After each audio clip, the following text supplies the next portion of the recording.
see a smile. Are you ready to say hi? Are you happy? Hi, I'm Miss Nustra. I teach photography and the special needs art class here at HEHS. And this is my brother John. Can you say hi, John? John has a rare genetic disorder called tuberous sclerosis. The disorder causes the formation of benign tumors throughout his body. John has had multiple face surgeries and brain surgery to remove some of the tumors. But because the majority of them are in his brain, it has caused him to be completely nonverbal, prone to seizures, and unable to learn a lot of the things that may come easy to most of us. But that doesn't stop John from being happy, right, buddy? Yeah. Okay, so we are here to talk about the R word, right? Now, I'm gonna make an assumption, but I imagine that you, the people of HEHS, are not going around making fun of people with intellectual disabilities and calling them the R word, right? I would like to think that you have the decency to know better than that. So, rather, 99% of the time when I hear the R word, it's between friends and they're either calling something or each other retarded.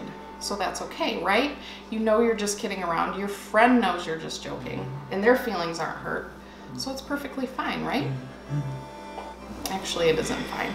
Even if you mean no harm, and here's why. Buddy. Let's talk about the word retarded. It all started in the early 1900s with the medical term mental retardation.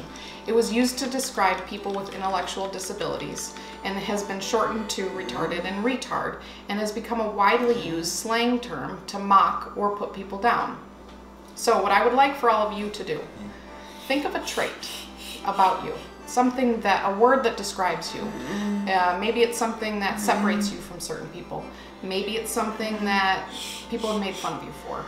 Maybe it's something you're not comfortable with, but it should be something that you cannot change about yourself. You don't have to say it out loud, but think of a word. All right, now imagine that word, your trait that you identify with, being widely used to describe really dumb stuff or people doing really stupid things.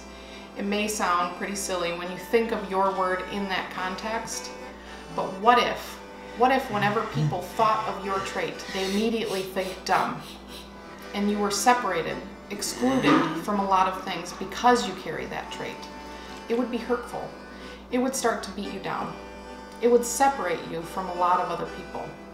But what makes using the R word worse than your word is that many people with intellectual disabilities don't have the voice or the platform to stand up for and defend themselves. It takes the rest of us to know and stand up for what's right. When you use the R word, whether or not someone with disabilities can hear you use the word, it's hurtful. You're isolating a community of people who need our inclusion. Plus, you have no idea how many people have intellectual disabilities. Your friends, your teammates, family members. Not all disabilities can be seen just by looking at someone or even by talking to them. We really need to break the culture of using the R word.